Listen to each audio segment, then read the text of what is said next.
2월 3일 오늘의 말씀은 요한복음 1장 35절에서 51절입니다.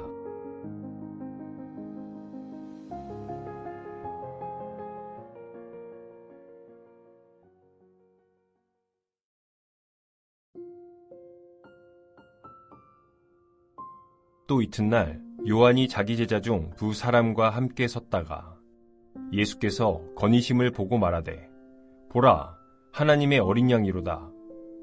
두 제자가 그의 말을 듣고 예수를 따르거늘 예수께서 돌이켜 그 따르는 것을 보시고 물어 이르시되 무엇을 구하느냐 이르되 랍비여 어디 계시오니까 하니 랍비는 번역하면 선생이라.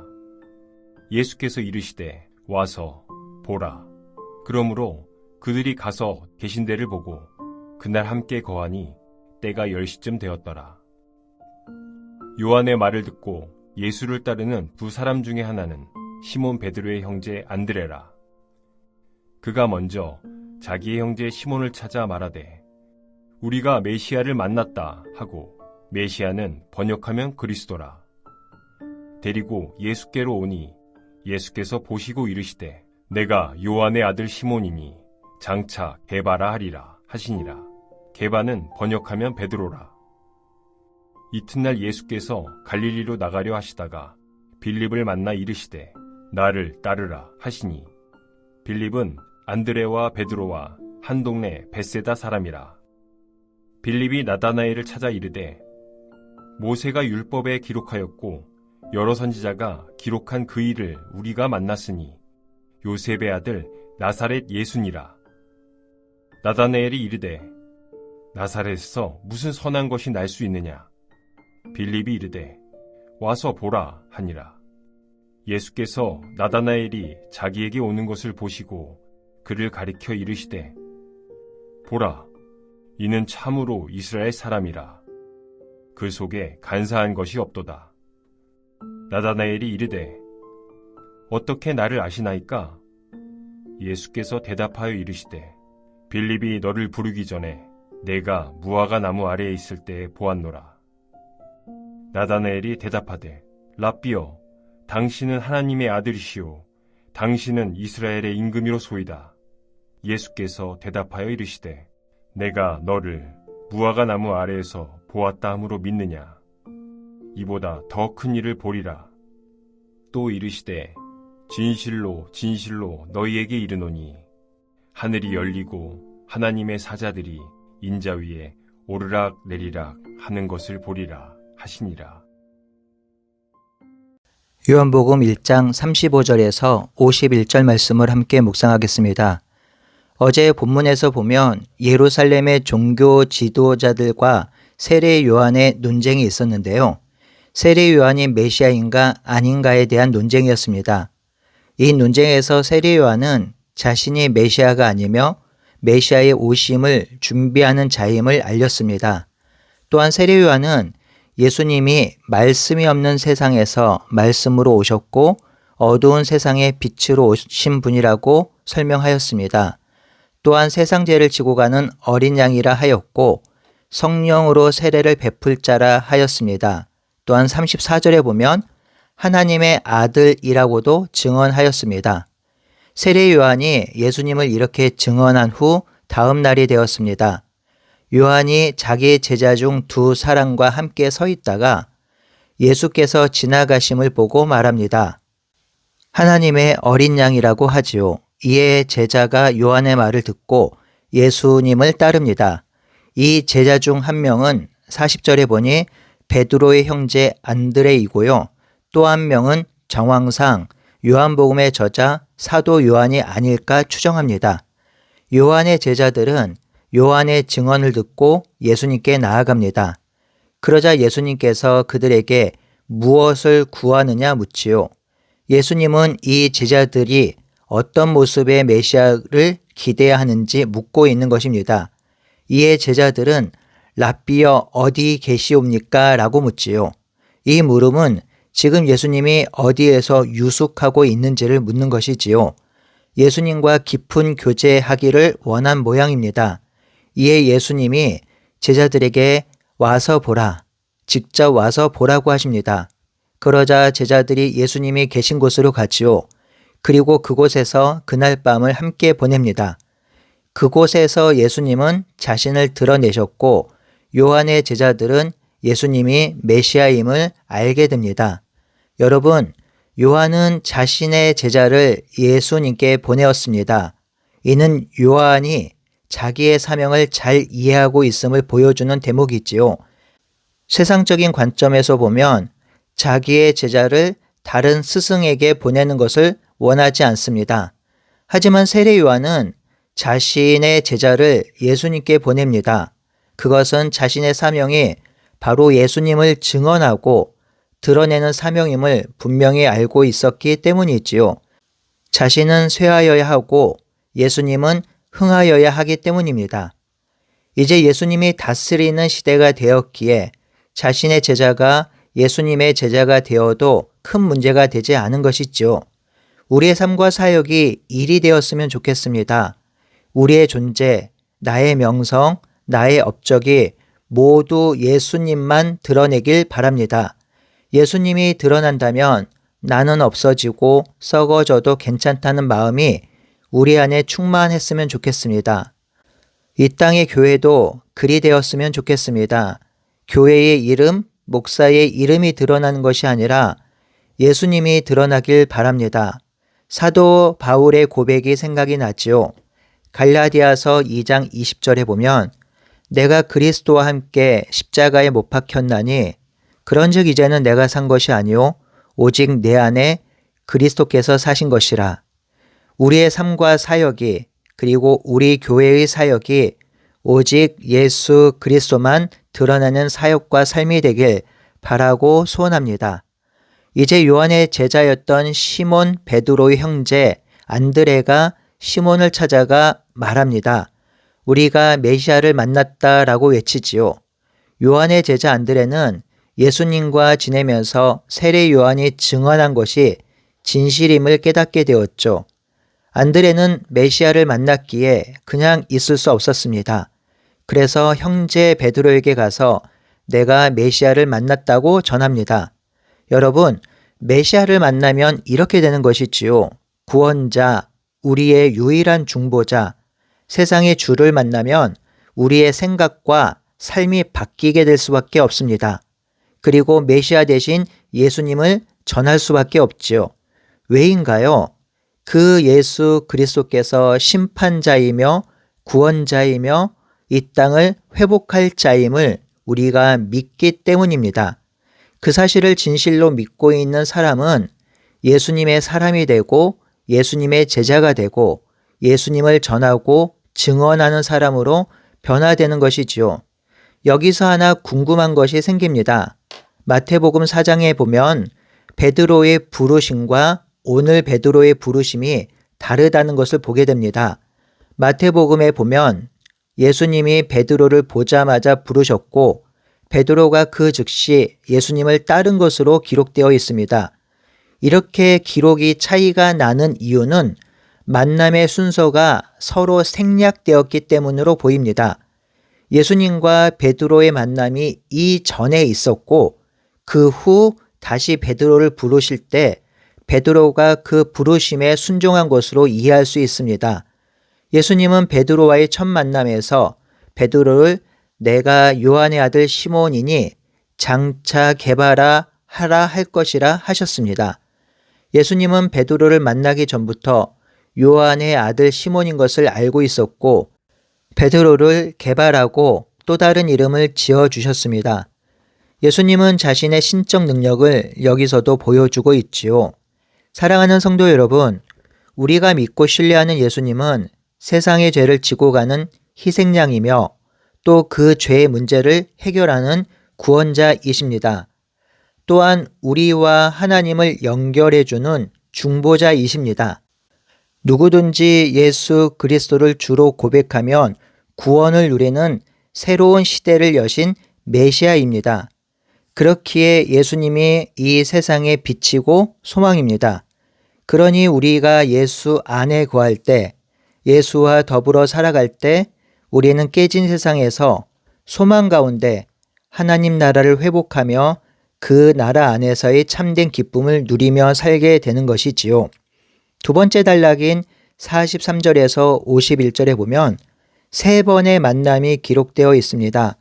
첫 번째 만남은 43절, 44절에 예수님과 빌립의 만남, 두 번째 만남은 45절에서 46절 빌립과 나다나엘의 만남, 세 번째 만남은 47절에서 51절 나다나엘과 예수님과의 만남입니다.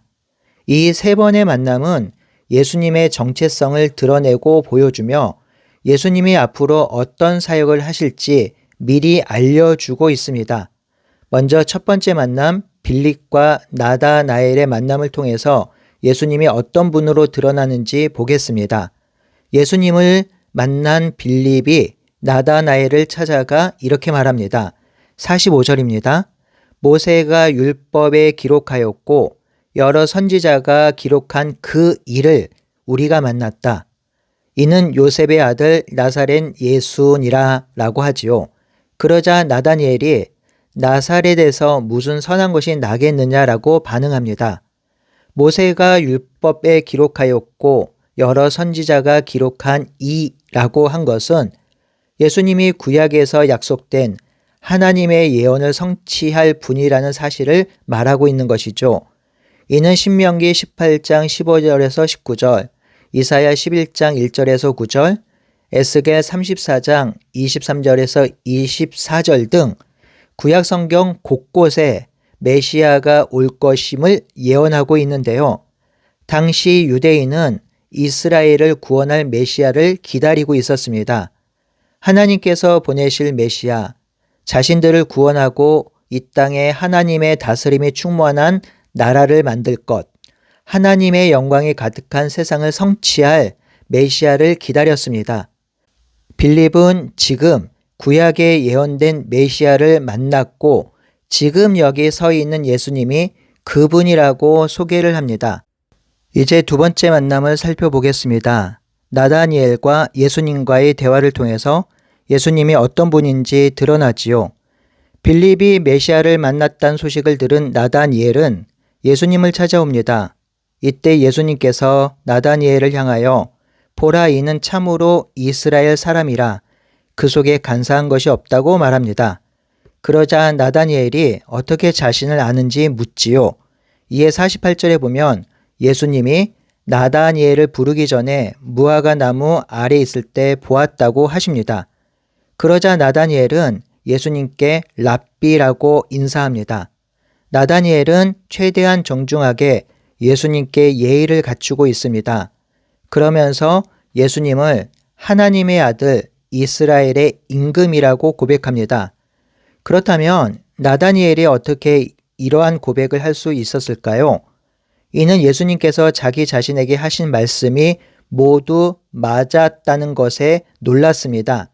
특히 자신의 마음 중심을 보신 예수님을 보면서 그의 신적 능력을 알았지요. 또한 예수님의 대화를 통해서 빌립이 고백한 대로 예수께서 메시아임을 깨달았던 것입니다. 이러한 연유로 나다니엘은 예수님을 하나님의 아들 이스라엘의 임금이라고 고백합니다. 나다니엘은 예수님을 삶의 주인 정도로 고백하는 것으로 끝나지 않습니다. 예수님을 임금, 왕으로 고백합니다. 이는 참으로 놀라운 고백이지요. 유다 땅에는 지금 자신들을 다스리는 정치적인 왕이 있었습니다. 그럼에도 나다니엘은 예수님이 왕임을 고백합니다. 예수 그리스도가 하나님의 아들 이스라엘의 임금이라는 고백은 예수님이 구약에 예언된 인자이며 하나님의 아들로서 이스라엘의 왕으로 오심을 인정한 것입니다.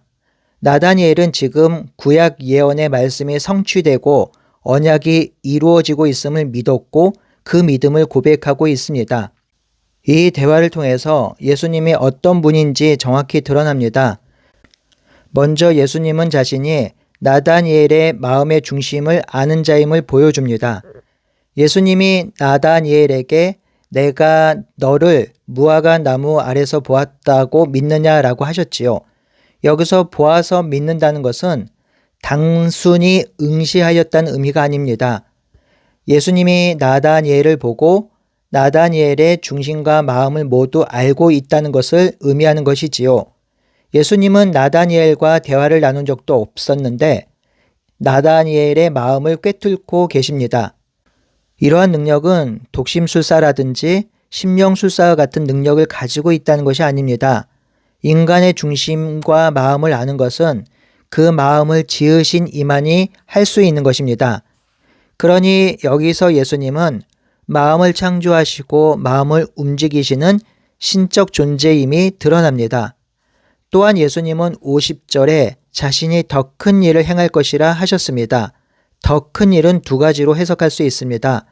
하나는 예수님께서 행하실 표적과 이적일 수 있고 또 하나는 51절에 하늘이 열리고 하나님의 사자들이 오르락내리락 하는 것을 볼 것이라고도 하였습니다. 여기서 예수님은 자기 자신을 인자라고 표현하고 있습니다. 인자는 구약의 용례로 볼 때 하나님이 보내신 자, 하나님의 아들이라는 뜻을 가지고 있습니다.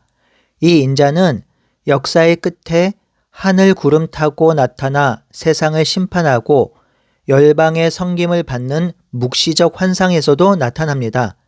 그러니 인자는 하나님의 아들로서 메시아 사역을 하는 자기 자신의 계시를 위해 사용되고 있습니다.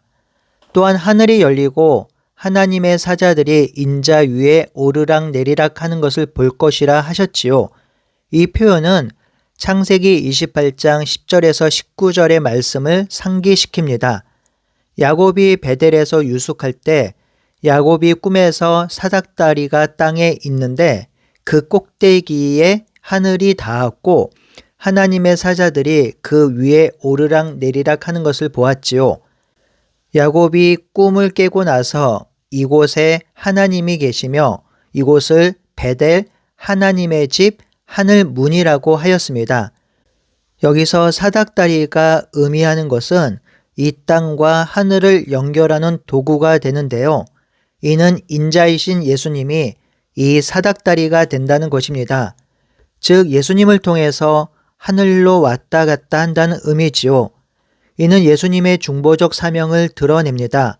예수님은 하늘과 땅을 연결하시는, 이어주시는 유일한 중보자라는 것이지요. 예수님은 이 땅이 하나님과 관계가 깨어져서 이어질 수 없는 상황 속에서 자신이 그 관계를 이어주고 회복할 수 있는 유일한 중보자, 회복자, 구원자임을 드러내고 있습니다. 요한복음은 다른 복음서와 비교할 때 가장 늦게 기록된 복음서라고 할 수 있습니다. 이미 마태, 마가, 누가 복음이 기록되어 있었고요. 그럼에도 요한이 또 하나의 복음서를 기록한 이유는 크게 두 가지입니다. 하나는 이단들에 대항하기 위함인데요. 이 이단들은 하나님의 아들이신 예수님이 육신의 몸을 입고 오지 않으셨다고 주장하였지요. 이 이단들의 거짓된 가르침을 배격하기 위해 요한복음이 기록되었고요. 또 하나는 복음이 예루살렘을 넘어 로마와 이방 민족에 전해져야 한다는 것을 깨닫게 하기 위함이지요. 그래서 요한은 예수님을 로마 철학에서 통용되는 로고스 개념을 가져와 예수님이 로고스, 즉 말씀임을 증언했습니다. 뿐만 아니지요. 예수님을 빛으로 표현하기도 했습니다. 이처럼 사도 요한은 여러 가지 방법으로 또 여러 사람들과의 대화를 통해서 예수님이 누구인지 어떤 사명을 감당하실 분인지 반복해서 드러내고 있습니다. 요한은 예수님이 온 세상과 죄인을 구원할 메시아 그리스도임을 알려줍니다. 또한 하늘과 땅을 잇는 중보자임을 증언합니다. 사랑하는 성도 여러분, 예수님께서 나다니엘을 보고 계셨던 것처럼 우리도 보고 계십니다. 그리고 그들을 부르셨던 것처럼 우리를 부르고 계십니다. 그리고 우리에게 하나님 나라 사명을 맡기시지요. 이 땅에 하나님 나라가 도래했음을 전하게 하시고 또 주 예수 그리스도의 재림으로 이 땅에 완전한 하나님 나라가 임할 것임을 알리라 하셨습니다. 이 사실을 증언하라 하셨지요. 이 일을 위해 우리를 자녀 삼아 주시고 구원하여 주신 것입니다. 그러니 우리의 일상이 우리를 부르신 하나님의 말씀에 순종되어지길 원합니다. 하나님을 신뢰하며 예수 그리스도 안에서 성령의 능력으로 깨어진 세상을 회복해가는 우리가 되길 소원합니다. 하늘과 땅을 이어주는 이 거룩한 사역, 이 땅에 온전한 하나님 나라가 도래하는 그 사역으로 우리를 부르실 때에 아멘, 주 예수님 그리 순종하겠습니다 라고 고백하며 살아가는 귀한 한날이 되길 바라고 소원합니다. 기도하겠습니다. 하나님, 예수님은 언제나 우리에게 자신이 어떤 분인지, 어떤 사역을 하러 이 땅에 오셨는지 날마다 알리시고 보여주십니다. 그 예수 그리스도의 사역과 삶을 우리가 바라보게 하여 주시고 그리스도의 제자로서 예수님께서 말씀하신 그 길을 따라갈 수 있도록 인도해 주시옵소서. 살아계신 예수님의 이름으로 기도드리옵나이다. 아멘.